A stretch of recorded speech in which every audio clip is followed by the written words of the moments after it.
Olá, sejas muito bem-vinda aqui a este seminário online. Então, nós hoje vamos falar sobre como cuidar do primeiro trimestre, ok? Bom, a gravidez ela é um momento de transformação e, portanto, várias transformações vão acontecendo ao longo dos 9 meses, não é? Sendo que nós dividimos por trimestres, tem mais ou menos a ver com as características de cada fase que vai acontecendo e do seu desenvolvimento. Esta divisão não é exatamente como ela, no fundo, nós conhecemos, primeiro e segundo trimestre. As alterações metabólicas não são tão, digamos assim, fidedignas àquilo que nós conhecemos. No entanto, eu vou respeitar esta questão do primeiro e segundo trimestre como nós estamos habituadas, e depois, no tempo certo, que será no segundo seminário, eu falarei então desta diferença que existe entre o primeiro, segundo e terceiro trimestre e como é que, na verdade, ele haveria de ser distribuído, tendo em consideração as alterações metabólicas no metabolismo que acontecem, ok? Bom, para já vamos começar então pelo básico e vamos então aqui seguir. Bom, sou Carla Fernandes, para quem não me conhece, sou nutricionista desde 2005, sou educadora perinatal também, tenho formação também em aleitamento materno e sigo uma visão integrativa e funcional do ser humano e sou entusiasta pelo corpo feminino. E a gravidez insere-se aqui na questão do corpo feminino e nos cuidados à mulher ao longo da gravidez. O que é que nós vamos abordar neste seminário, neste workshop? Bom, eu dividi desta forma, ou seja, vamos começar por falar da programação metabólica, o que é e a sua importância. Vamos falar dos nutrientes essenciais no primeiro trimestre e de uma forma geral, e como comer na gravidez. E depois então vamos partir para falar daqueles problemas mais comuns que acontecem nesta fase. Obviamente que existirão outros, nós nunca podemos esquecer a questão da individualidade, que é mesmo muito importante, e nesse sentido, se alguma de vocês tiver alguma questão depois, pode colocar por e-mail que eu vou responder, ok? O melhor possível. Bom, eu trouxe-vos aqui algumas imagens, neste caso, deixem-me só, tenho aqui a imagem então do útero, não é? Da mulher, que obviamente da mulher, e que vocês podem ver o que acontece aqui, não é? Portanto, nós temos aqui o ovário, conseguem ver aqui está o desenvolvimento, o amadurecimento do folículo, depois temos a libertação do óvulo que vem aqui então para a trompa e aqui nesta zona da trompa ocorre a fecundação, ok? Temos ali o espermatozoide a fecundar o óvulo e depois então tem aqui esquematicamente todo o processo da gravidez, não é? Do início da gravidez. Portanto, aqui temos a formação, a fecundação e depois então temos aqui as primeiras fases iniciais em que nós temos a formação daquilo que nós chamamos do blastocisto, que depois então se vai implantar aqui na parede do útero, ok? E depois então nós temos uma gravidez. Nós começamos a contar a gravidez desde a última menstruação, ok? Para conseguir ter presente todo este início, ok? E não contabilizar só a gravidez a partir do momento em que há implantação. Aqui uma outra imagem, ainda mais, que no fundo é uma imagem que passa a mesma coisa. Portanto, temos aqui temos aqui o óvulo, não é? E portanto depois temos aqui toda a divisão após a fecundação que vai acontecendo, ou seja, o óvulo e o espermatozoide juntam-se e depois vai haver toda a divisão celular que vai acontecendo e aqui até a implantação que acontece aqui, já temos aqui então a formação da primeira parte da placenta, ok? Que vai ligar ali ao útero. Tudo isto é mágico, ok? Tudo isto é muito rápido, como vocês podem ver aqui, temos aqui no dia 1 já temos aqui o zigoto, não é? Que é a fecundação, e depois então todo este processo que vai aqui até a implantação dura cerca de 8 a 10 dias, é bastante rápido. Nessa fase, ainda acrescentando aqui, nessa fase já está a acontecer alterações hormonais, ok? E nós ali mais ou menos 10 dias depois, 12 dias depois já conseguimos fazer um teste de gravidez, porque o beta-HCG já subiu imenso, ok? E portanto já estamos aqui toda numa transformação que acontece. E bom, eu escolhi falar da programação metabólica, que é assim um termo pouco falado e que é assim, o que é isto da programação metabólica? E trago este assunto aqui porque eu acho de extrema importância. Nós estamos a falar do primeiro trimestre, mas idealmente o que nós deveríamos de fazer era chegar ao primeiro trimestre tendo planeado a gravidez e tendo feito toda uma preparação para trás do pai e da mãe para que estejam na melhor nutrição possível, na melhor saúde possível para conceberem. Okay? Isso é o que é realmente aqui o ideal. E é aqui que entra a programação metabólica. Eu vou ler e depois vou explicar um bocadinho. Portanto, o que é a programação metabólica? Ela é o fenómeno através do qual um estímulo, ou seja, um stress, exercido durante um período crítico do desenvolvimento precoce do organismo, altera permanentemente a fisiologia e o metabolismo, okay? Sendo as consequências muitas vezes observadas apenas numa fase mais tardia da vida. Podemos dizer que a má nutrição do feto em diferentes fases da gravidez pode trazer consequências, okay? Quer na infância, quer na fase adulta desse feto, como doenças crónicas não transmissíveis, como por exemplo a diabetes, a obesidade, doenças cardiovasculares e cancro, okay? Que pode surgir em qualquer fase da vida. Portanto, nós hoje já temos esta noção, através de estudos que são feitos a longo termo, a longo prazo, de que de facto o estado de saúde da mãe e do pai no momento da concepção interferem ali na formação do zigoto, ali das primeiras células, ok? Porque é ali que está todo o print, digamos assim, toda a junção dos genes e influencia o ambiente em que esses genes estão.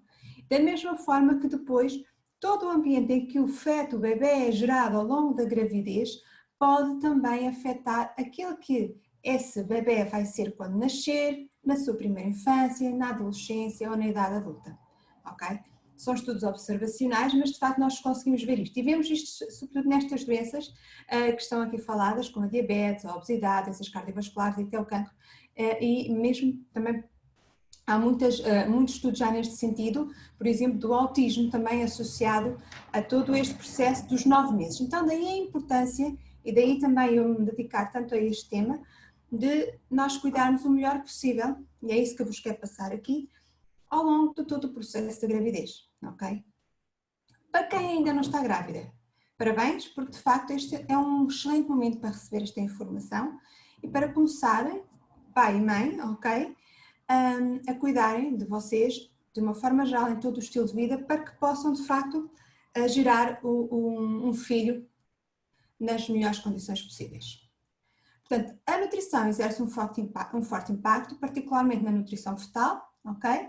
Na expressão futura do binómio saúde-doença do indivíduo, ok? Portanto, a nutrição tem um impacto porquê? Porque todas as nossas células precisam de nutrientes, portanto, e o que nós hoje estamos a viver é sobre alimentação, ou seja, estamos a ter pessoas com excesso de alimento, mas desnutridas, que é o caso da obesidade.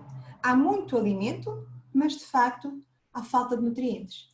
E isso pode fazer com que o caminho seja, como depois vocês vão ver um esquema que eu vos vou mostrar, o caminho que vai para a doença ou o caminho que vai para a saúde. E obviamente que nós, como mães, não nos interessamos só pelo momento atual, não é? Nós queremos que os nossos filhos tenham saúde a vida inteira e é daí que isto é mesmo importante, porque está ao nosso alcance nós podemos fazer coisas pelos nossos filhos, ok? Nem tudo é um acaso. Obviamente que há uma série de coisas que a gente não consegue prever, ok? Mas há coisas que estão ao nosso alcance e é nesse sentido que é importante nós fazermos o que está ao nosso alcance. Eu vou dar aqui uns exemplos. Portanto, por exemplo, a restrição alimentar na gravidez, pessoas que passam fome ou que restringem determinados grupos alimentares, podem de facto causar impacto, por exemplo, levar a hipertiroidismo, diabetes tipo 2, resistência à insulina, alterações vasculares, aumento da hipertensão, alterações renais, hepáticas e alterações no sistema nervoso, eu falava do autismo, por exemplo, na criança ou no adulto, ou seja, no nosso filho, criança ou adulto. Okay. E aqui falo, por exemplo, da restrição alimentar e muitas vezes já existem, começam a aparecer alguns estudos no sentido desta restrição alimentar na gravidez, por exemplo, se a mãe estiver grávida de uma menina, poder afetar os ovários dessa menina, ok? A nutrição dos ovários dessa menina, ok? Que mais tarde só se vai manifestar quando? Quando ela um dia quiser ser mãe ou então no seu próprio ciclo menstrual. Portanto, o que é que nós queremos na verdade fazer? Programar os genes da mãe e do pai para gerar resultados para diminuir a expressão dos genes associados a doenças, ok? E otimizar a expressão dos genes associados à saúde. Ou seja, nós temos genes e os nossos genes são formados por metade da mãe e metade do pai e que estão lá dentro no nosso DNA, no nosso ADN. Esses genes são responsáveis, por exemplo, por todas as características que nós temos, o nosso cabelo, as características físicas, mas no entanto, o fator externo, ok, o ambiente, pode fazer com que determinados genes atuem num sentido ou no outro. Ora, nós temos genes responsáveis pela nossa saúde, por manifestações, e nós até podemos, por exemplo, ter geneticamente uma tendência, por exemplo, a ter uma determinada saúde. No entanto, se todo o nosso estilo de vida for saudável, o risco de ter essa doença é muito, muito baixo, ou seja, o risco de expressarmos essa doença é muito, muito baixo. Então, a isto nós chamamos de epigenética, que é a influência dos fatores externos, dos fatores ambientais, no qual se inclui a alimentação e a nutrição, sobre os nossos genes.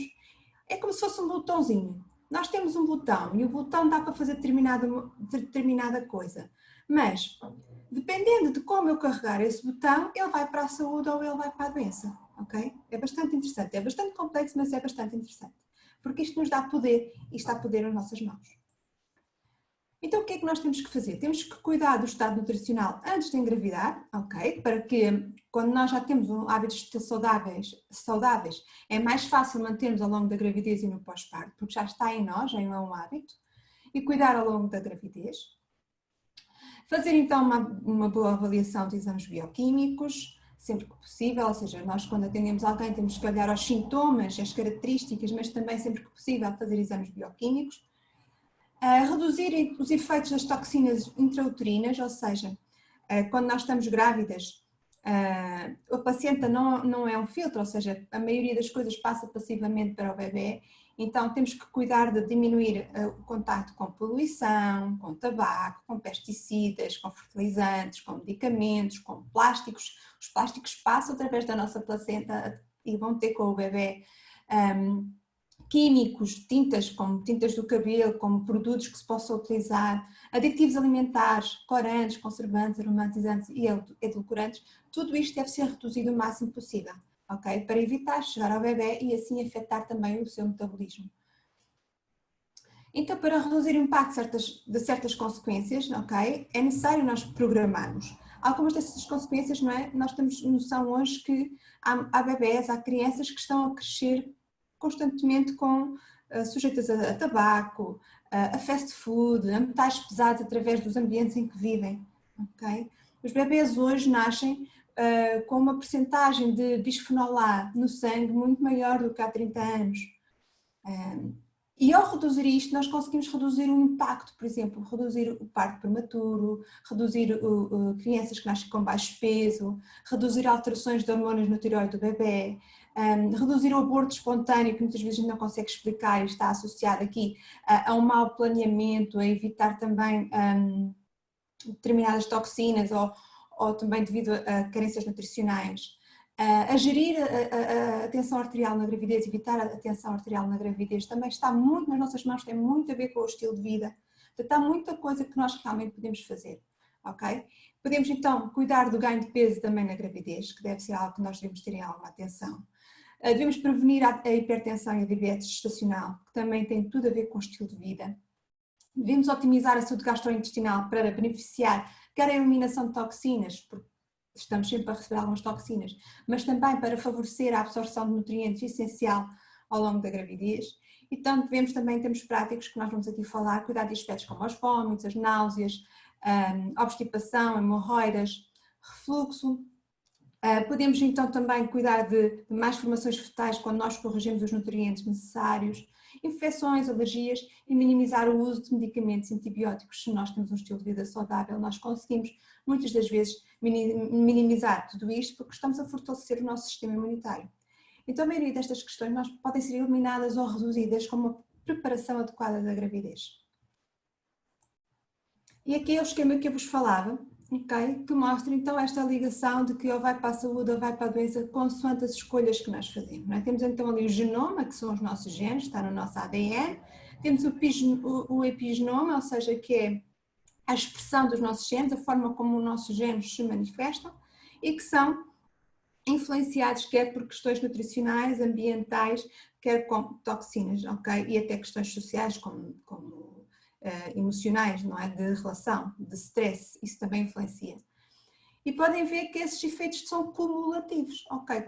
Podem começar no útero, ok? E aí quando começa no útero, começa desde o dia 1, e daí importar muito o estado como nós estamos antes de engravidar. E ao começar no útero, não é? E fazer uma marcação no bebê, pode ir para a infância, para a adolescência, para a idade adulta, ok? E consoante todo o ambiente, se é tabaco, se há muito stress emocional, se há traumas, se há infecções, se há doenças, desviarmos então ali da saúde para a doença, ok? Bom, então vamos entrar, isto era então sobre a programação metabólica, e a programação metabólica então é isto, que é o que é que eu posso fazer agora, neste momento, para deixar a pegada certa, não é? Para que o meu filho seja saudável, ok? Seja saudável agora, enquanto estamos na gravidez, mas e depois ao longo de toda a sua vida.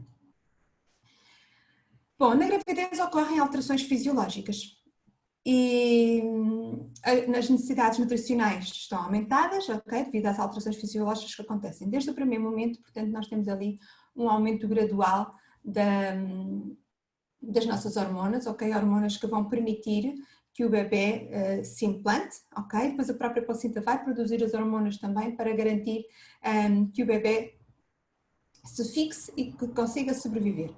É, digamos assim, uma comunicação entre o corpo estranho para a mãe, que é o bebê, e a mãe. E esta comunicação ela é feita através da placenta, das hormonas que elas vão produzindo e do sistema imunitário, ok? É uma dança. E para essa dança são necessários nutrientes, ok? Bom, vai haver um ganho natural de peso na gravidez, relativamente quer ao peso do bebê, ok? Sendo que existe relação com o peso inicial da mãe, assim como a fase da gravidez. Eu irei falar mais nos outros seminários do segundo trimestre, eu vou falar mais sobre a questão do peso. No entanto, dizer que uma mulher muito magra, naturalmente irá ganhar mais peso na gravidez, ok? Do que uma mulher obesa, em que nós fazemos o processo contrário e tentemos que ela não ganhe muito peso ou que ganhe o mínimo possível, e há mulheres que até nem ganham peso nenhum, uma vez que nós vamos garantir de facto todos os nutrientes para aquela mãe e aquele bebê, mas que o bebê tenha acesso às reservas da mãe. Então sim, há mulheres com excesso de peso ou obesidade que acabam por não ganhar peso na gravidez.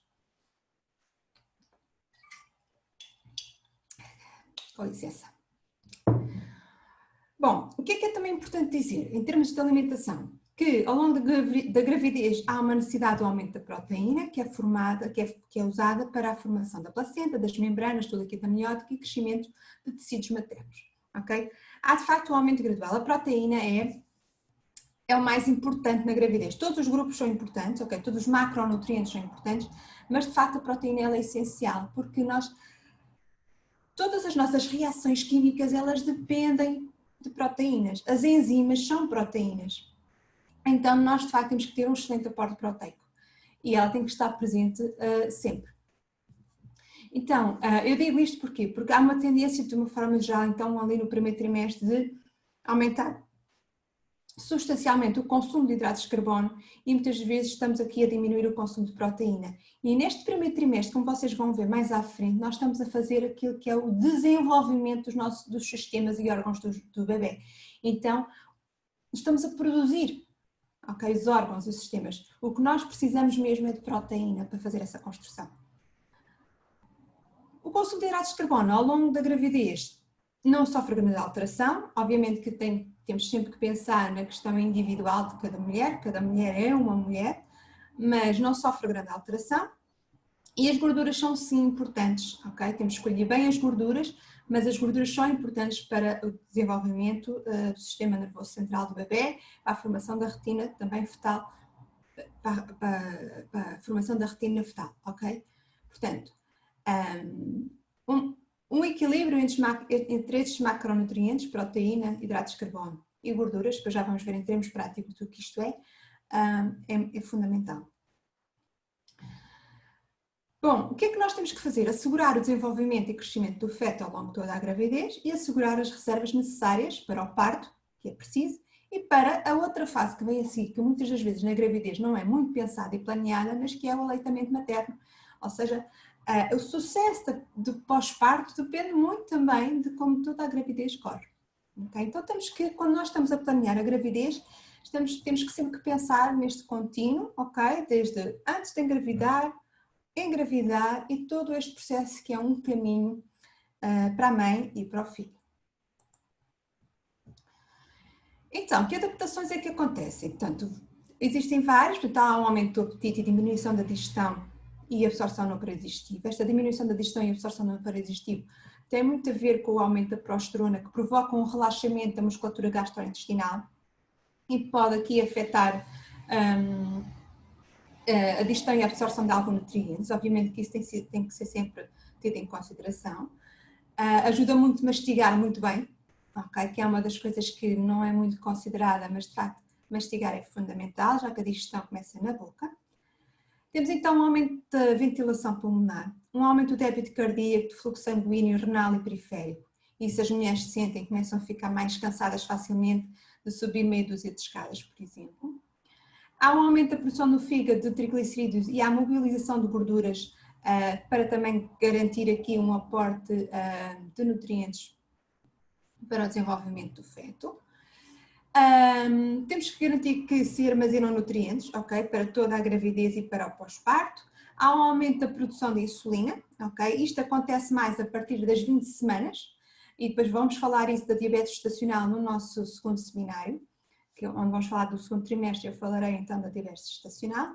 Há um aumento do volume geral e do volume intracelular, isto não se sente tanto no primeiro trimestre, é mais a partir também da 20ª semana, como vocês podem ver aquela divisão que eu falava inicialmente, não é às 12 semanas, mas é mais à 20ª semana, nós vemos então aí que começa a haver um volume e é de facto quando o bebê começa a crescer e a mulher começa a sentir maiores transformações no seu corpo, ok? E pronto, todas estas adaptações levam também a variações que vocês às vezes podem ver nas análises, pode haver uma grávida com o colesterol mais alto, isso não necessariamente é um sinal indicativo de que alguma coisa está errada, não é verdade? E portanto pode haver aqui maior necessidade de vitamina A, vitamina E e que têm que ser ajustados depois ao longo das necessidades. Obviamente que às vezes não temos acesso aos exames bioquímicos, mas vamos ouvindo a grávida e vamos percebendo os sintomas. Eu gosto de dizer que a grávida, mesmo a nível da nutrição, ela deve fazer consultas com alguma regularidade, porque o que eu noto muitas das vezes que acontece é que a grávida só quer fazer 1 ou 2 consultas no máximo e quando procura já aconteceram uma série de coisas que podiam ter sido preveníveis porque ela ou não percebeu qualquer coisa na consulta ou porque não perguntou. Então realmente é importante esclarecer todas as dúvidas e ir fazendo consultas com alguma regularidade para ir de facto adaptando a alimentação e a nutrição àquilo que a mãe está a sentir e a passar, ok? Para de facto depois de repente tem 25 semanas e já ganhou 15 quilos e o que é que vamos fazer agora, ok? Então há de facto aqui um acompanhamento que eu sinto que é realmente necessário. Até para passar estas mensagens que eu vos estou a passar aqui, às vezes nós não conseguimos passar tudo numa só consulta, então toda esta informação é muito mais fácil de passar assim neste tipo de seminários. Bom, e o que é que acontece no primeiro trimestre? Bom, então no primeiro trimestre, que está calendarizado assim com as 12 semanas, há uma intensa divisão celular, ok? Ou seja, o bebê está, aquela divisão que nós vimos até a implantação continua a desenvolver-se, isso leva a que haja modificações biológicas no organismo da mãe, também acontece a nível hormonal. A saúde do feto depende das reservas energéticas da mãe, assim como das vitaminas e minerais presentes no organismo da mãe antes de também conceber o bebê. Então daqui a preparação é importante porquê? Porque se eu tenho uma mãe que não planeia quando é que vai engravidar, ela não sabe como é que estão os seus níveis de ferro, o seu nível de ácido fólico, os seus níveis de zinco, de vitamina D e portanto corre o risco de alguma coisa não correr bem logo no início da gestação. Então, porquê? Porque o feto depende desses nutrientes, a placenta depende desses nutrientes, a própria implantação depende desses nutrientes. Então a programação ela é necessária para isto, ok? Obviamente nós conhecemos histórias sem preparação nenhuma que correram muito bem, mas a verdade é que também à medida que vamos tendo mais idade, todos estes cuidados se fazem mais urgentes. Portanto, no final deste período, ou seja, do primeiro trimestre, inicia-se então o aumento do volume plasmático, ok? E que vai atingir o máximo ali pelas 32 semanas, ok? Estamos aqui a falar do volume celular. O que é que nós podemos observar em termos práticos no primeiro trimestre? Então, e que por norma as mulheres sentem logo. As glândulas mamárias ficam maiores, as mamas também ficam maiores, a auréola maior e mais escura. Nota-se também em termos de humor que há alguma alteração de humor, uma sensibilidade maior, uma irritabilidade maior, muito devido também ao pico hormonal que acontece. Algumas grávidas relatam alterações do sono, a dificuldade para adormecer, pernas inquietas, o acordar espontaneamente durante a noite. Também podemos ver então, e é muito comum, as náuseas, os vômitos, o mal-estar, a azia, a obstipação, são bastante comuns e nós vamos falar sobre isso e o que é que se pode fazer em relação a isso. O que é que esperamos no feto? Portanto, ali por volta das 4 semanas, que é um mês depois da fecundação, todos os órgãos e sistemas já se começam a formar e começa a formação do tubo neural, que depois então se desenvolverá no cérebro e na medula espinhal, formação do sistema digestivo, coração e sistema circulatório. Temos os olhos e os ouvidos que também já começam o seu desenvolvimento e podemos ver pequenos brotos, né, das pernas e dos braços, e o coração começa também a bater nesta altura. Ali pelas 8 semanas já tem uma forma mais humana, ok? A cabeça é maior que o corpo, os olhos e o nariz já se percebem e já se ouve o batimento cardíaco, ok? O bebê está sempre, o feto está sempre em movimento, embora não seja perceptível. Pelas 12 semanas, ou seja, já no final do primeiro trimestre, todos os órgãos e sistemas já estão formados, ok? O que vai acontecer a partir daí é um amadurecimento desses órgãos e sistemas. E também, assim como os órgãos sexuais externos já estão desenvolvidos, e a partir daí o que há é todo um amadurecimento. Portanto, como nós podemos ver, as 12 primeiras semanas passam no instante. Então, se nós pensarmos ali 4 semanas, muitos de nós ainda não fizemos um teste de gravidez às 4 semanas, ainda não sabemos que estamos grávidas. E, portanto, já tanta coisa se passou. E tanta coisa que se passou depende de como é que nós estávamos a nível de estilo de vida, a nível de nutrição. E é de facto ali um primeiro passo que é muito pouco olhado, porque eu acho que ainda há um romantismo em volta de não planear a gravidez. Mas hoje em dia, a sermos mães cada vez mais tarde, a termos um nível de vida, um estilo de vida completamente estressante, pelo menos a maioria das pessoas, e a comer muitas vezes erradamente, é importante planear, é importante pensar, porque de facto com 4 semanas já tanta coisa aconteceu. Okay? E na primeira fase, não é? Estas primeiras 12 semanas é o desenvolvimento, é a formação dos órgãos. Sabemos então, e até por causa da questão das perdas gestacionais no primeiro trimestre serem mais comuns, sabemos que há uma maior vulnerabilidade do feto nas 12 primeiras semanas, desculpem,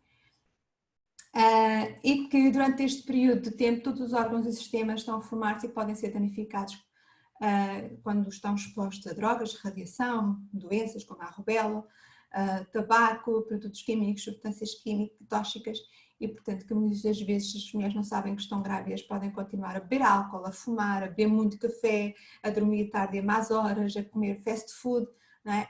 Até de facto terem noção que estão grávidas, e algumas optam então depois por alterar esses hábitos. Bom, e quais são os nutrientes essenciais no primeiro trimestre?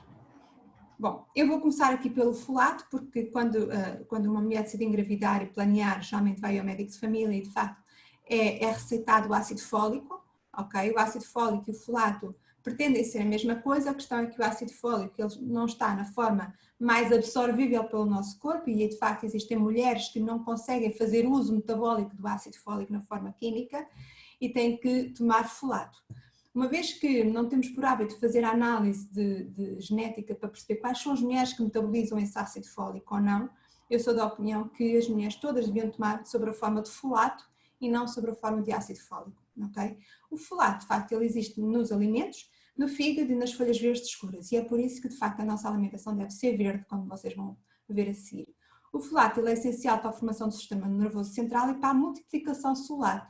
Também ao contrário daquilo que muitas das vezes é feito, esta questão do ácido fólico não é só para tomar antes de engravidar e no primeiro trimestre, é para manter ao longo de toda a gravidez, porque nós precisamos do folato para a multiplicação celular. E se no primeiro trimestre o que está a acontecer é divisão celular, a partir da 20ª semana aquilo que passa a acontecer de facto é a multiplicação celular, ok? E isso significa o quê? Que as células vão aumentar de tamanho e, portanto, nós precisamos na mesma de entrar com folato para garantir que isso acontece.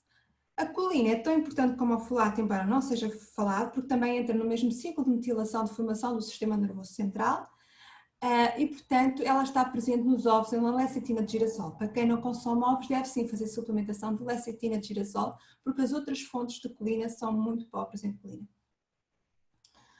Temos depois o cálcio, ok, que também é muito importante no primeiro trimestre.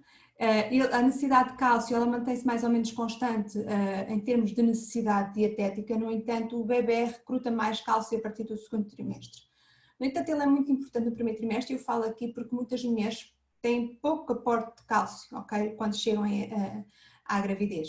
E ela é muito necessária, por exemplo, para a formação dos ossos dentes do feto, que tem ali a sua primeira fase de conclusão às 12 semanas da gravidez, portanto é logo no início.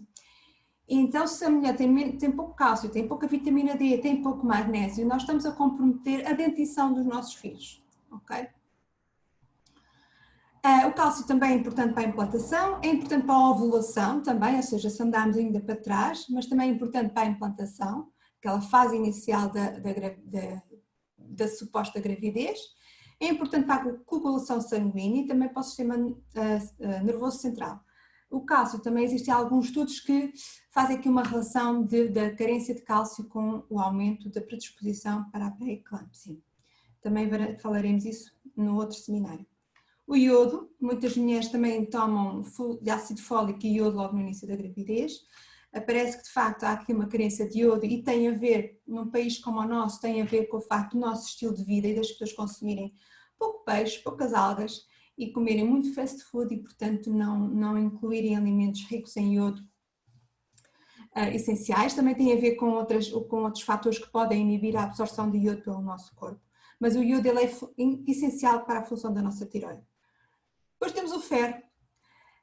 Muitas mulheres também tomam logo o foliferro, não é? Que é ferro e ácido fólico, e que ele é fundamental para o desenvolvimento da placenta e do cordão umbilical, garante a oxigenação cerebral do feto e a necessidade aumenta com a gravidez. O ferro ele é realmente muito importante, é um daqueles minerais que nós temos que estar sempre atentas, e porque se nós temos uma diminuição da oxigenação do bebê, nós podemos ter aqui afetado de facto o seu sistema nervoso central e ter, por exemplo, aqui um aumento do risco para haver autismo. Okay? Então, onde é que está o ferro? Bom, sabemos que está nas fontes animais, nas carnes, nos peixes, mas também está nos vegetais, nos feijões, nas folhas. O que nós temos que perceber é que existem dois tipos de ferro, o ferro M e o ferro não M, sendo que o ferro M é o que está presente nas carnes e, portanto, tem uma maior biodisponibilidade, significa que é absorvido com muito mais facilidade. E temos o ferro não M, que é aquele que a gente consome em maior quantidade, mas que, no entanto, não é tão bem absorvido. E para nós potenciarmos a absorção de ferro, nós precisamos de vários nutrientes. Também precisamos de vitamina D, precisamos de magnésio, mas precisamos também de vitamina C. E é por isso que uma das recomendações é que quando a gente come feijões, ou uma salada, ou couves, a gente regue com um sumo de limão, por exemplo, ou então que se misture uma fruta, ou que se come uma fruta no final da refeição, para de facto ter ali um aporte de vitamina C, para que ajude nesta absorção de ferro. Depois também dizer aqui que há alguns minerais que atrapalham a absorção de ferro. E eu falo isto porque a questão do ferro é algo muito presente nas mulheres antes de engravidar e também na gravidez, a carência de ferro. Então, o café pode atrapalhar a absorção de ferro, o cálcio pode atrapalhar a absorção de ferro, o zinco, ok? O ferro pode atrapalhar a absorção de zinco. Então, nós temos que pensar, se quando tomamos um suplemento, ok? Nós devemos tomá-lo isolado das refeições, um suplemento de ferro. E temos que pensar que quando nós estamos a consumir ferro à refeição, não colocar fontes, por exemplo, de cálcio, okay? Para não diminuir essa absorção de ferro, e podemos optar então por pôr essa fonte de ferro, essa fonte de cálcio, por exemplo, vamos supor que estamos a comer um iogurte, em vez de ser, sei lá, numa refeição em que se faz qualquer coisa para acompanhar o prato, não, de ser ao lanche. Ou vou pôr a opção do queijo, em vez de comermos uma fatia de queijo ou um queijo ralado em cima de comida, optamos por comer essa fatia de queijo ao lanche, ok? Isolado das fontes de ferro. Aqui bem mais um bocadinho de água. apesar desta parte dos nutrientes ser um bocadinho mais maçuda e muito teórica, eu considero sempre que é muito importante falar disto, porque à força de nós irmos ouvindo estas coisas, vai entrando um pouco a importância daquilo que estamos a comer. E quando eu digo que temos que comer alimentos com nutrientes, as pessoas terem noção do que nutrientes é que eu estou a falar, ok? Porque eu acredito que o conhecimento é que nos faz tomar boas decisões, ok? E o que eu acho é que as pessoas, quando não conseguem tomar determinadas decisões entre uma refeição nutritiva e uma refeição não nutritiva, e sobretudo se estão grávidas e querem o melhor para o seu filho, é porque o conhecimento ainda não fez o clique, ainda não tem o conhecimento todo exatamente para conseguirem fazer, na maioria das refeições, as melhores opções.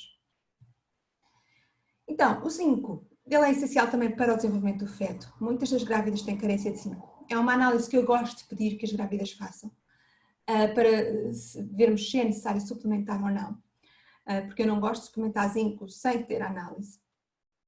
Portanto, é essencial para o desenvolvimento do feto, para a metabolização da insulina, para a sensibilidade à insulina e para a formação de enzimas, e é muito importante para a visão, e ele é essencial para o transporte de vitamina A, que é uma vitamina essencial, ok? Onde é que está o zinco? Também carnes, peixes, ostras, crustáceos, frutos secos, ovos, feijões, sementes de abóbora são boas fontes de zinco e, portanto, como vocês podem ver, quanto mais variada for a nossa alimentação, melhor, porque nós conseguimos ir buscar diferentes nutrientes a diferentes alimentos. A vitamina D, ela é essencial também, é uma daquelas que eu também gosto muito de pedir análise, ok? Ela é essencial para a absorção de cálcio, ela é essencial para a implantação, para a formação da placenta, para o feto, ok? Que não está exposto ao sol e, portanto, precisa da absorção através da mãe. E a vitamina D tem muito a ver com o quê? Tem muito a ver com a exposição solar, com nós andarmos na rua. Portanto, porque apesar de poder haver em alguns alimentos os ovos, a manteiga no óleo de fígado de bacalhau, por exemplo, a grande fonte, de facto, é a exposição solar através da síntese da nossa pele. A vitamina E, ela também é muito importante, é protetora de membranas solares e também atua como antioxidante. Ela também é fundamental para o sucesso da implantação. E como veem ali, prevenção do aborto e favorece a fertilidade. Okay? Está presente nos frutos secos, no abacate, na gema de ovo, nas sementes de girassol. Como vocês podem ver, no fundo tem a ver com uma alimentação saudável, é isso que eu vou passar depois a mensagem a seguir. E o que acontece é que nós temos hoje um número enorme de pessoas que de facto não consomem estes alimentos, que são alimentos comuns e que são alimentos naturais. E o que está a acontecer é que não estão a ser consumidos, estão a ser substituídos por fast food, que são calorias vazias. Depois o ômega 3. O ômega 3 é realmente muito importante. É um daqueles que eu também gosto de prescrever. Está presente nos peixes e nas algas. É muito importante para o desenvolvimento cerebral do bebê e parece que tem aqui, desempenha um papel bastante importante na diminuição dos riscos das alergias em bebés. É também muito importante pela questão da prevenção da pré-eclâmpsia, okay? Porque o ômega 3 também é aqui um anti-inflamatório. E eu não coloquei aqui, mas mais tarde depois falarei também num outro seminário, mas o ômega 3, sobretudo o DHA, é fundamental também para prevenir a depressão pós-parto, okay? Para garantir ali a produção de neurotransmissores que asseguram que de facto também está bem, com a flutuação hormonal que surge depois no pós-parto. O magnésio é muito, muito importante. É daqueles nutrientes que, de facto, eu penso que toda a gente devia tomar, porque ele está presente, talvez em quase todas as reações químicas do nosso corpo. Está essencialmente nas folhas verdes, nas sementes, só que o que acontece é que, de uma forma geral, se consome poucas folhas verdes, ok? Ainda ontem alguém me dizia, mas dá tanto trabalho arranjar, dá muito trabalho, e para uma grávida ainda dá mais, porque tem que lavar, desinfetar, mas a verdade é que se nós tivermos um bom aporte de magnésio, nós prevenimos uma série de situações que podem acontecer na gravidez. O magnésio é importante, por exemplo, para a questão da insulina, ou seja, para ajudar na questão da prevenção da diabetes gestacional. Ele é importante para a prevenção também da subida da tensão arterial, portanto da hipertensão e de uma futura pré-eclâmpsia. Aquele síndrome das pernas inquietas da grávida que não consegue estar com as pernas paradas tem muito a ver com a falta de magnésio. E é tão fácil obter magnésio na nossa alimentação, só que realmente é importante nós incluirmos muitos verdes. Ele é essencial também para a formação dos ossos, dos dentes e também para prevenir contrações prematuras. Tanto que muitas mulheres grávidas, quando têm algumas contrações no início da gravidez, tomam magnésio por indicação do seu obstetra. Ajuda também na obstipação e também ajuda a promover um sono descansado, que é algo que muitas vezes é afetado nas grávidas. Aqui, coloco-vos aqui só uma tabela indicadora de... Há aqui outros nutrientes que eu não falei, ok? Estes nutrientes que eu falei anteriormente são precisos ao longo de toda a gravidez. Eu escolhi falar deles aqui, mas eu vou repeti-los noutros seminários, ok? E outros vou dar um bocadinho mais de destaque, mas de verdade todos eles são essenciais. O que nós temos sempre é uma simbiose, uma sinergia entre todos os nutrientes. Nós não precisamos só de um, precisamos de forma como eles se relacionam uns com os outros. O que sabemos é que alguns nutrientes numa determinada fase, a carência, tem determinado impacto e foi por isso que eu os trouxe aqui. Aqui está uma lista, então a prescrição da Organização Mundial de Saúde e depois os Estados-membros que depois fazem os seus ajustes consoante a sua população. É só meramente indicativo. Não necessariamente eu sigo estas indicações, porque nós temos sempre que individualizar e perceber a pessoa que temos à frente. Ok, então como comendo a gravidez? Portanto, é importante a inclusão de boas proteínas e minimamente processadas, ok? Se comer animais que sejam biológicos sempre que possível. O que é que a gente deve consumir que seja biológico? Sempre que possível. Quando não se consegue, a gente come verdes na mesma, ok? Nunca fazer uma coisa, é muito caro, eu não posso consumir biológicos, não importa, não é por isso que eu vou deixar de comer comida natural, ok? Não vou continuar a comer folhas na mesma. Agora, se temos a possibilidade, aquilo que deveríamos de consumir biológico é aquilo que a gente consome mais vezes. Aquilo que a gente consome mais frequentemente e em maior quantidade, que deva ser então o que é biológico. O que a gente consome esporadicamente, aí não precisamos desse rigor tanto. Se eu der para comer tudo a 100% biológico, perfeito, ok? As gorduras são importantes para a saúde dos órgãos do feto e do seu cérebro, como já tínhamos falado, e portanto temos aqui o abacate, frutos secos, sementes, ovos, peixe. Temos então aqui muita importância das hortaliças, que eu tinha falado antes pela sua fonte de folato e de magnésio. Espinafres, kale, couves, salsa, coentros, todo o tipo, ok? São muito ricas em magnésio que ajuda na obstipação e em fibras e numa série de fitoquímicos essenciais para lá para trás, para aquela palavra difícil que eu falei, que é epigenética, ok? Para nos ajudar a expressar de uma forma saudável os nossos genes. É muito importante beber muita água. O volume aumenta rapidamente na gravidez, ok? Então nós temos que beber bastante água para garantir a formação do líquido amniótico, ok? E também muitas das vezes aqueles enjoos matinais é falta de hidratação, ok? Beber muita água também ajuda na questão da obstipação. E, portanto, aquelas coisas básicas, estou obstipada, em vez de comprar um laxante, não, vamos corrigir, vamos aumentar substancialmente os verdes e aumentar a água, ok? E ver como é que acontece. Muitas vezes há excelentes resultados.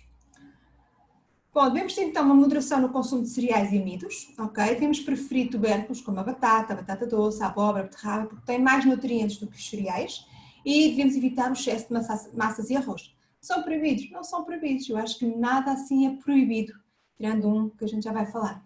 Mas nós temos é que saber compor o nosso prato. O prato está verde, então pode ter uma batata, pode ter um arroz, pode ter uma massa, ok? Mas o todo é que é importante.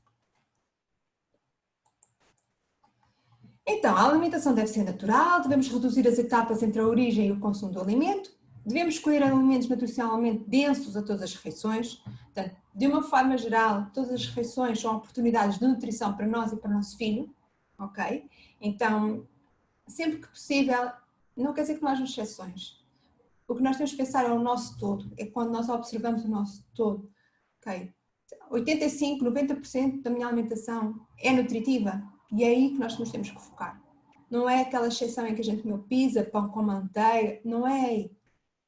Agora, essa exceção não pode ser diária, isso é que não pode ser.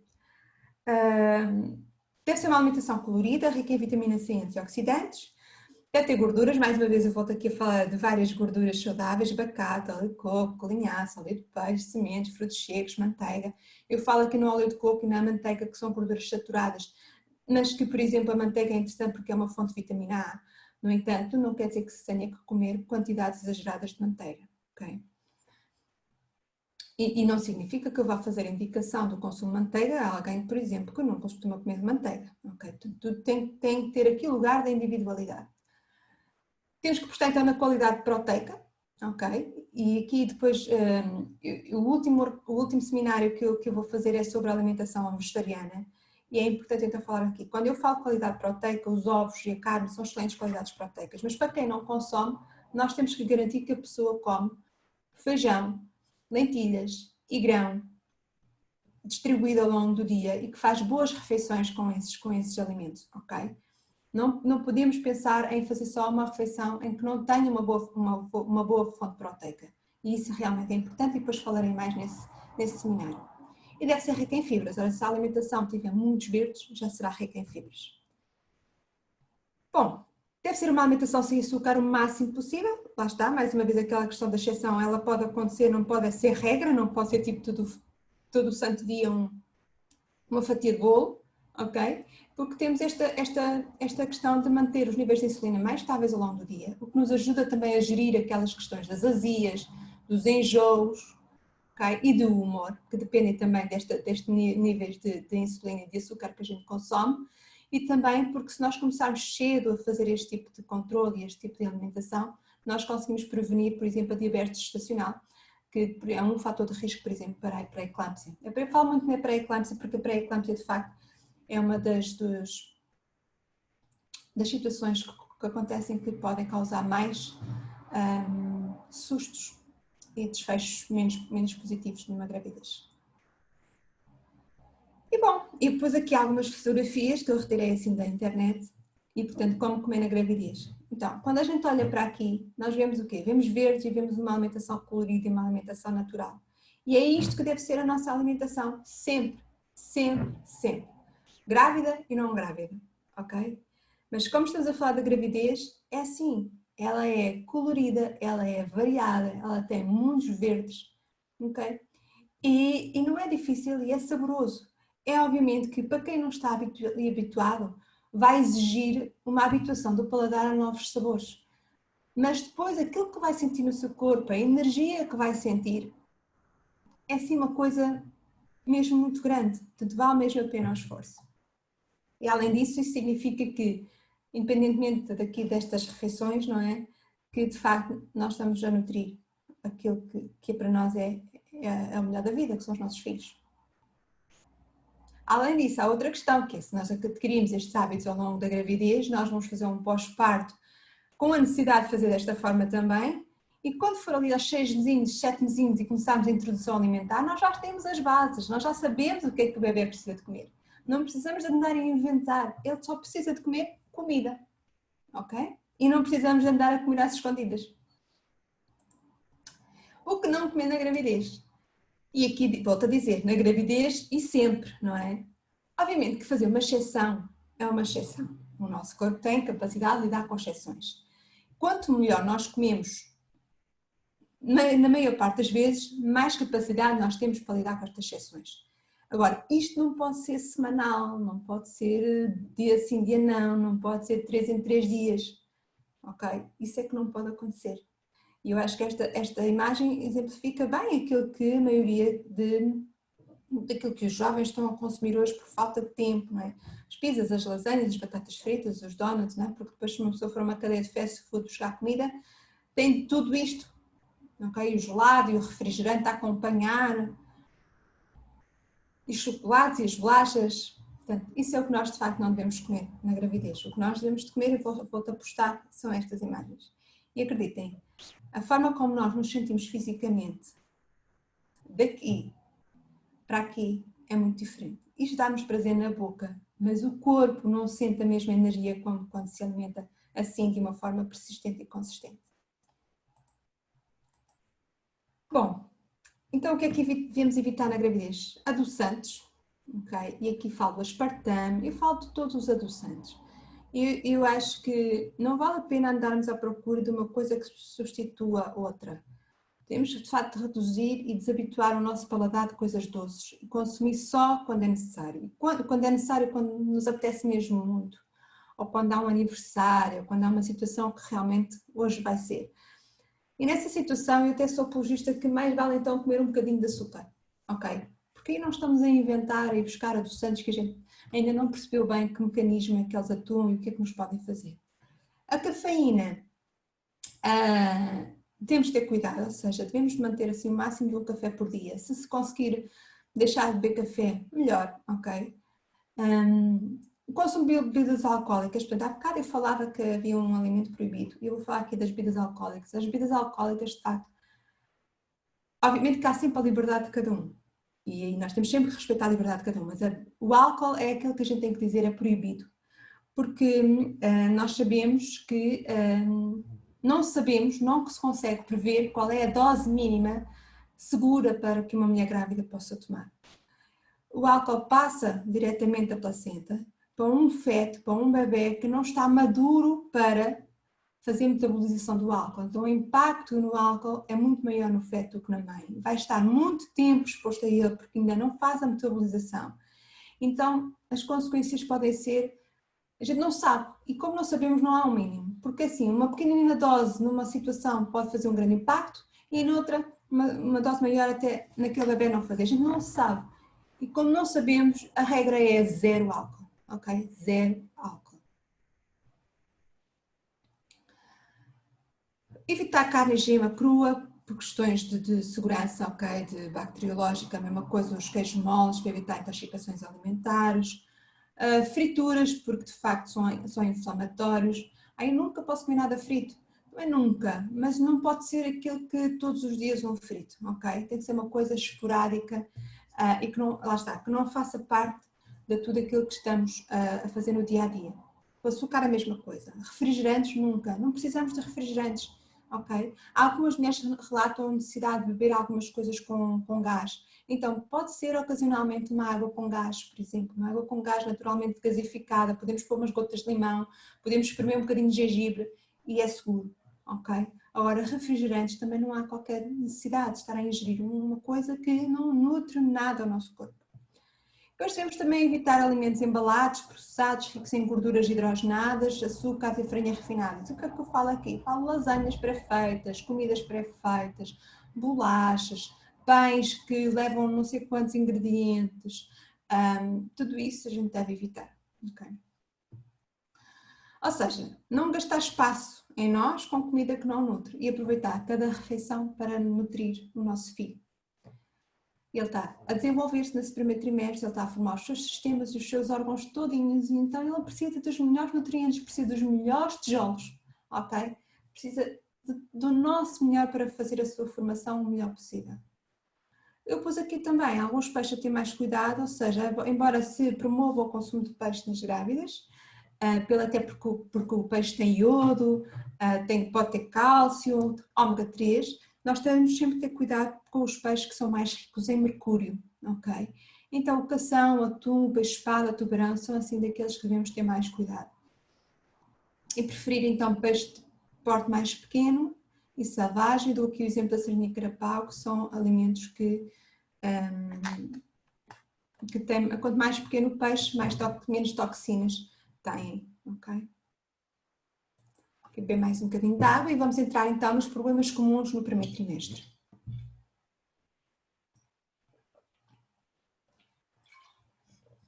Bom, a maioria das grávidas queixa-se de náuseas e vômitos. Não quer dizer que todas tenham, mas de facto é bastante frequente. E lá está, também importa saber como é que elas chegaram ali, em que estado nutricional chegaram ali àquela fase. Obviamente que toda a alteração hormonal que acontece logo no início do primeiro trimestre exige uma adaptação fisiológica, não? Okay? Que é individual, não é? Portanto, nem todas as mulheres reagem da mesma forma. E, portanto, isso tem um impacto diferente.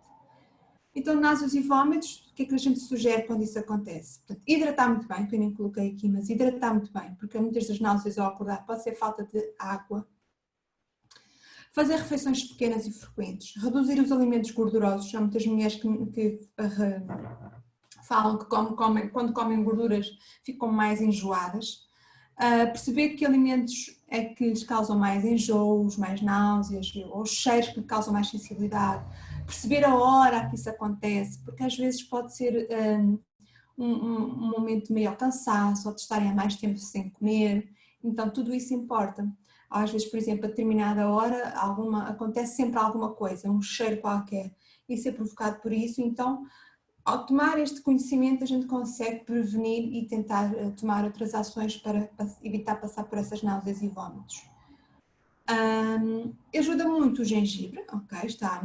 Há muita documentação nesse sentido, do uso do gengibre para aliviar as náuseas, que pode ser em chá, pode ser fresco, ralado, pode ser até em extrato, ou seja, quando há situações mais graves e precisamos de aumentar assim maior a concentração de gengibre, pode ser então em extrato, em cápsula. Parece que também muitas mulheres se sentem aliviadas com o consumo de alimentos ácidos e frios, gelados, então, ou, por exemplo, gostam de colocar água com limão, chupar limão, muitas gostam de chupar gelo e também alivia bastante os enjoos, portanto também é uma boa opção, ou então até congelar fruta e, por exemplo, depois chupar a fruta congelada também pode ser uma boa opção. Algumas então revelam que é necessário tomar suplementação de vitamina B6, que está também, juntamente com o gengibre, está muito bem documentada no sentido de aliviar bastante as náuseas e os vómitos. Muitas grávidas também revelam que quando comem um bocadinho de hidrato de carbono ficam melhores. Então há essa sugestão, porque muitas vezes é logo ali ao acordar e ao levantar da cama, de comerem uma bolachinha, e aqui podemos depois beber um bocadinho de pão, para comerem antes de se levantar da cama, e isso muitas vezes ajuda algumas das grávidas, ok? E depois aqui temos que adequar, não é? Que pão ou que bolacha é que é mais indicado para cada uma. Obviamente que há situações muito mais graves, não é? Que têm de passar por medicação. Okay? Não contemplei isso aí, porque depois isso já é mais da esfera médica. Okay? Mas isto são coisas que a gente realmente pode fazer para a questão das náuseas e dos vómitos. Depois temos também a questão da azia, que também é bastante comum, e que é mais comum após as refeições, e aqui também entram os alimentos gordurosos como um daqueles que pode provocar mais azia, porque de facto a digestão fica afetada com o aumento da progesterona, aquele relaxamento do trato gastrointestinal que eu falei pode fazer com que haja de facto uma subida de ácido maior e de facto levar aqui que haja alguma azia. Isso também acontece depois no último trimestre, ok? Evitar refrigerantes, evitar alimentos com muitas gorduras, evitar beber líquidos à refeição para não ficar com o estômago muito dilatado, ou seja, ajuda também a fracionar as refeições, comer mais vezes ao dia e menos quantidade, e não deitar logo depois de comer, ok? O stress também provoca aqui muitas questões de azia, também por causa de alterar aqui o fluxo do músculo do gastrointestinal, e portanto também é algo que tem que ser cuidado, não é? Por norma, estas situações melhoram no final do primeiro trimestre. Outra queixa é a obstipação, ok? Que eu já fui falando algumas dicas: aumentar o consumo de líquidos, aumentar o consumo de folhas e vegetais e aumentar o consumo de frutas, ok? Não quer dizer que não se possa depois usar algum complemento para ajudar nestas questões do intestino, mas primeiro esta é sempre a base. Eu não coloquei ele ali, mas depois nas hemorroides eu falo, ou seja, fazer exercício físico é muito importante também para fazer movimento. Muitas das grávidas, muitas das mulheres quando ficam grávidas depois param de fazer exercício físico e não há necessidade disso, a menos que haja uma indicação médica com conhecimento de causa, ok? Pronto. As hemorroidas também podem ser aqui uma questão que aparece, até porque a obstipação pode favorecer também o aparecimento das hemorroidas. Então temos aqui que aumentar o consumo de fibras. O psyllium é de facto uma fibra bastante utilizada e que ajuda bastante também na questão aqui. Beber muitos líquidos, usar ervas aromáticas, evitar pimentas, mostardas, assim, alguns estimulantes que podem de facto ali estimular mais o aparecimento das hemorroidas. Evitar a obesidade, o excesso de peso de facto também provoca aqui toda esta alteração, e fazer exercício físico.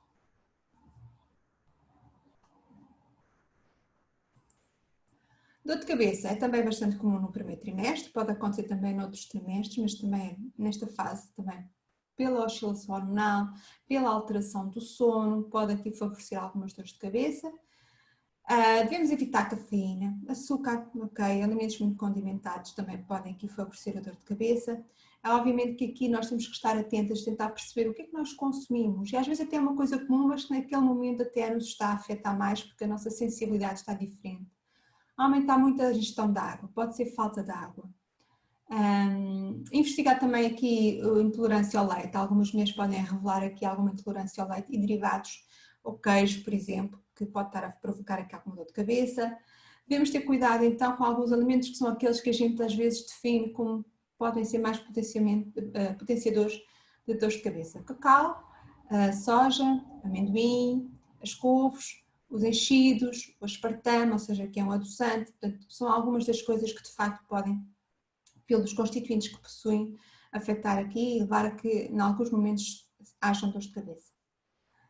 Evitar nitritos e nitratos presentes em enchidos e fumados. E aqui chama a atenção não só enchidos e fumados normais, mas também vegetarianos, ok? Pode também ter.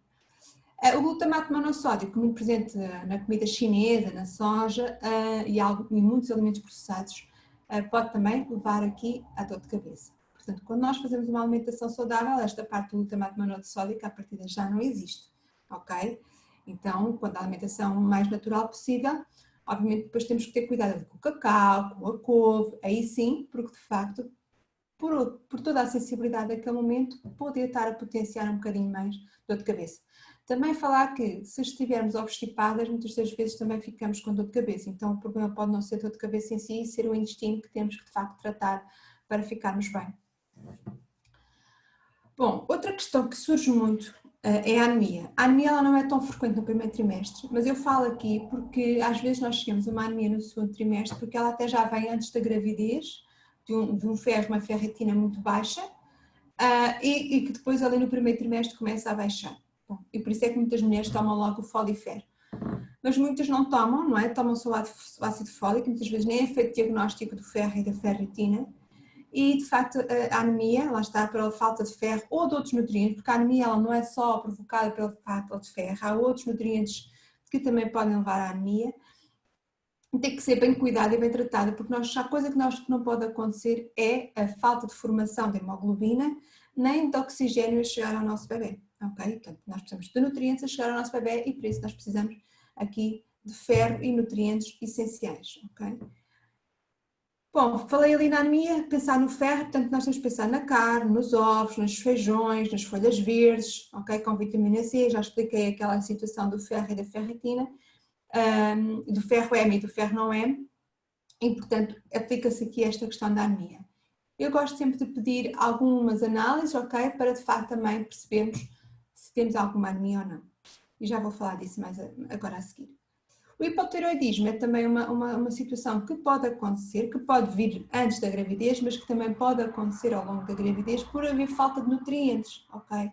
Então depois todo o processo metabólico da grávida pode ficar afetado. Precisamos verificar o iodo, o zinco, o selênio, o ferro, a vitamina D, que são nutrientes essenciais ao funcionamento da tireoide, ok? Bom, falo aqui também de dois pontos muito importantes, nós já estamos entretanto quase a acabar, que é a higienização dos alimentos, que eu também trouxe para falar aqui, porque de facto a grande preocupação com a grávida na questão dos alimentos tem a ver com a toxoplasmose, não é? E portanto o que nós temos que fazer é lavar muito bem, folha a folha, ter uma escova própria para lavar as frutas, para lavar as couves, tudo aquilo que vai ser consumido cru tem que ser lavado com o dobro, o triplo, o quádruplo do cuidado do que aquilo que fazíamos antes de engravidar, ok? Para prevenir de facto a questão da toxoplasmose. Não há até ao momento nada nenhum produto que a gente coloque no alimento e que mate a toxoplasmose. O processo de congelação abaixo de menos 18 graus mata a toxoplasmose, mas obviamente nós também precisamos comer vegetais crus e frutas, ok? Então temos que consumir alguns alimentos.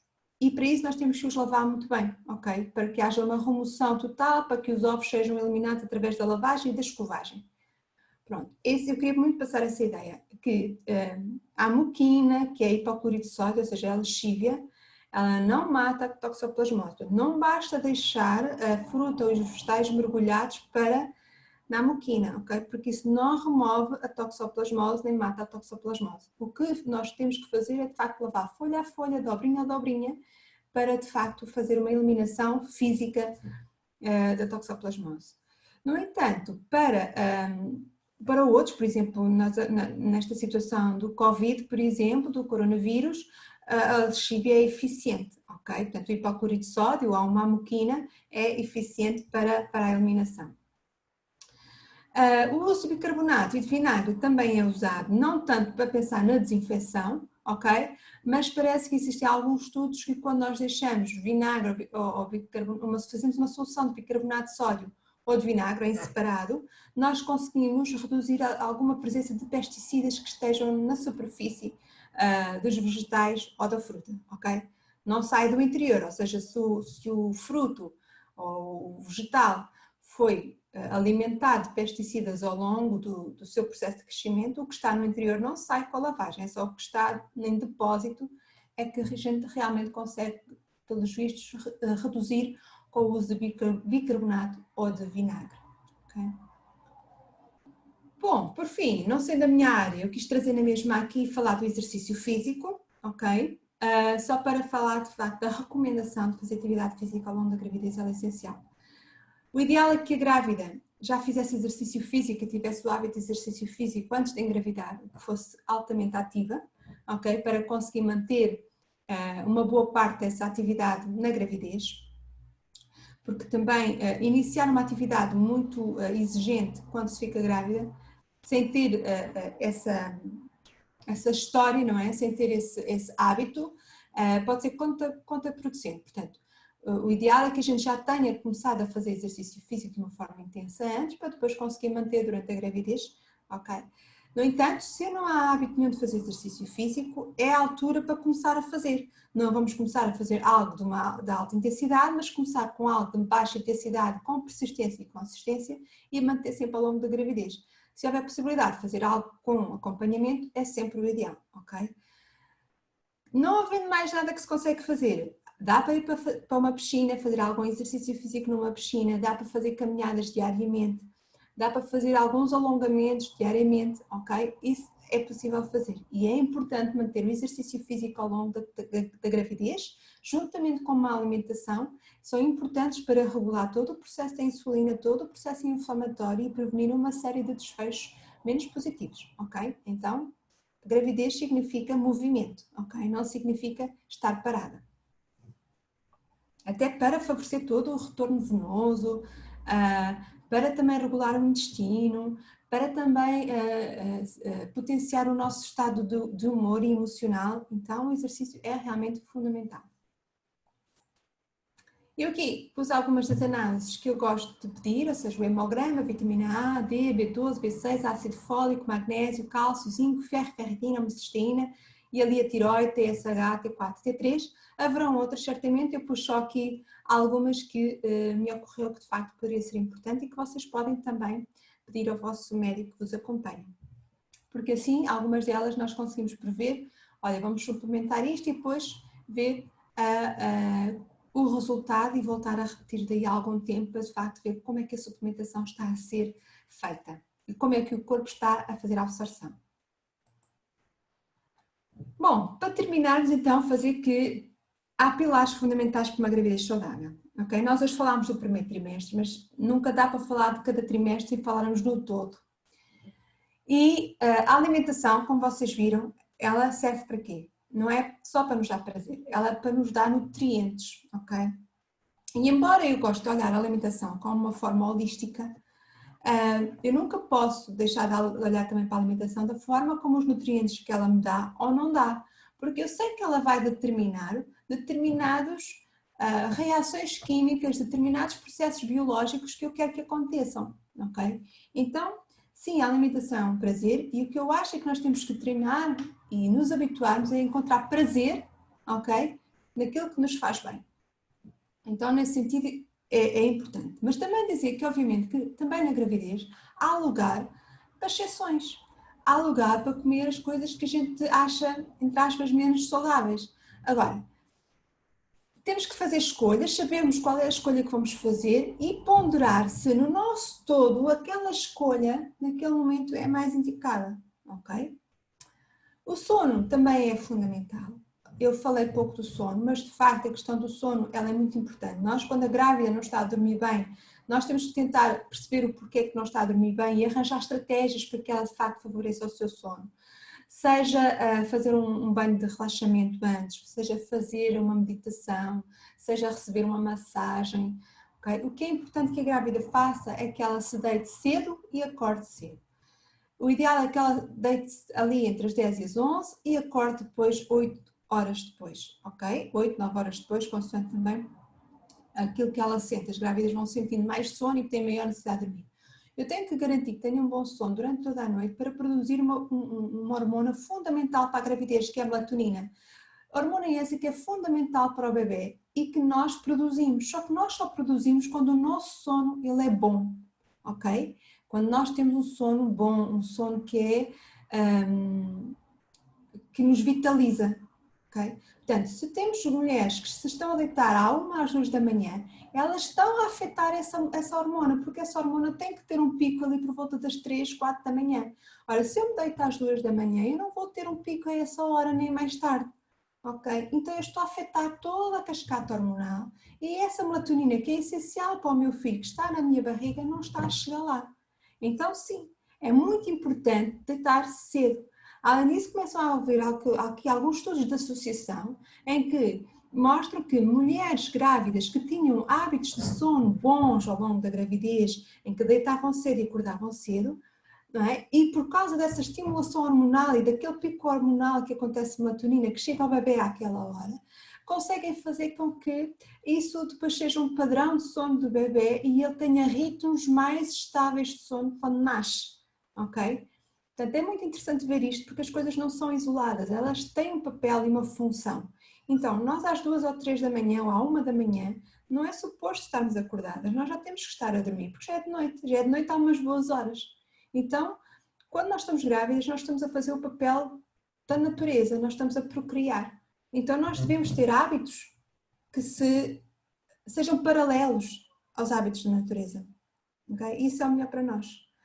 Uma boa alimentação, deitar cedo e cedo erguer, ou seja, fazermos o ciclo do sol, movimentar, andar lá fora, não é? E aqui vou aqui seguindo estes pontos que eu pus aqui, andar lá fora, apanhar sol, estar na natureza, brincar, rir, ok? Chorar também faz parte de todo o ciclo das emoções. E quando nós fazemos isso, nós conseguimos gerir melhor o nosso stress, porque nós estamos a viver de uma forma natural, estamos a viver melhor os ciclos da vida, ok? Temos maior capacidade para lidar com as toxinas, não é? E estamos a fazer uma melhor eliminação das toxinas através do nosso corpo e estamos a reduzir, ok? Porque estar com os olhos no computador, estar com os olhos no telemóvel até tarde, ok? É uma toxina para nós, porque faz uma disrupção do nosso processo hormonal, ok? Além da exposição a toxinas, também tem a ver que nós já devíamos ter feito antes de estar grávidas, mas se não foi, que seja a partir de agora, devemos escolher muito bem o que nós pomos na boca, o que comemos, mas devemos escolher muito bem o que pomos na pele, o que pomos nos olhos, o que pomos na boca, no sentido de batom, como é que lavamos o cabelo, se pintamos ou não o cabelo, tudo isso importa. Quanto mais natural forem as nossas escolhas, menos toxinas entram no nosso corpo, ok? Então eu queria vos passar esta mensagem que todos estes pontos reúnem-se para uma coisa, não é? Que é uma gravidez saudável, um filho saudável, uma mãe saudável que vai chegar a um parto, tem um parto bom, não é? Um parto em que as coisas correm bem e tem o seu filho nos braços saudável. Isto é o que nós todas desejamos sempre. Se nós conseguimos garantir isso a 100%, nós não sabemos agora que há uma série de coisas que nós conseguimos fazer e que está nas nossas mãos, existe, e isso então cabe a nós, e vocês estão aqui a ouvir este seminário e a ouvir-me a mim para receber essa informação. Então, esta é a informação que eu vos queria passar para que de facto todos os pequenos passos importam, ok? E pronto, cheguei aqui ao fim deste seminário. Obrigada. Espero que tenha coberto assim as maiores dúvidas que possam surgir neste primeiro trimestre.